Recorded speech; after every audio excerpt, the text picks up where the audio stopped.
mengaku sengaja ditelantarkan anaknya di stasiun. Curhatan nenek istri pensiunan TNI viral di media sosial. Nenek tersebut mengaku, dirinya sengaja ditinggal oleh anak-anaknya di stasiun Bogor.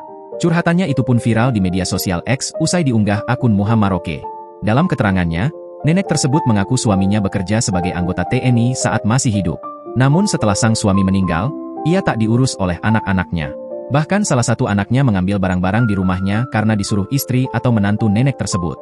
Seorang ibu yang telah melahirkan anak-anaknya dengan taruhan nyawa. Namun setelah tua ditelantarkan di stasiun kereta api oleh anak yang tinggal di Jogja dan anak yang tinggal di Bogor yang tidak ingin merawatnya. Tega dan durhaka, tulis akun X Muhammad Roke. Saya istrinya Bapak Gervasi Soeharto dari militer. Kemudian sekarang beliau sudah meninggal, kata si nenek dalam video. Ia menjelaskan bahwa dirinya dan sang suami dikaruniai 3 orang anak. 1. Namanya Albert, nomor 2 namanya Evidia Sariati, nomor 3 itu Lukas Wahyudi Sujatmiko, ujar si nenek. Wanita tersebut lalu menyebut bahwa anak kedua dan ketiganya enggan merawatnya. Evidia dan Lukas ini enggak mau saya ikut, enggak maulah mengurusi saya, ungkap si nenek. Perihnya lagi, saat dirinya sakit anak-anaknya bukan mengurus dirinya malah menguras harta bendanya. Saya opname 1 minggu di milenial. Nah, itu barang-barang saya diambil sama Lukas ini dikontrakan, enggak ngomong ke saya, katanya. Ia pun sempat bertanya alasan putra bungsunya melakukan hal tersebut. Sudah diangkatin, ditanya kenapa kamu berani bawa punya ibu? Kamu itu maunya gimana? Beber si nenek.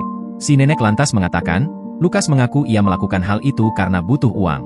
Menurut si nenek, Lukas mengaku ide tersebut berasal dari istrinya.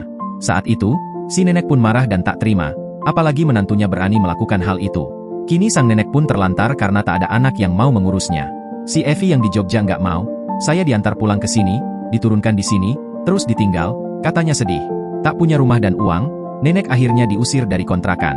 Ia mengaku sejak saat itu, ia tinggal berpindah-pindah dari stasiun hingga menumpang di gereja.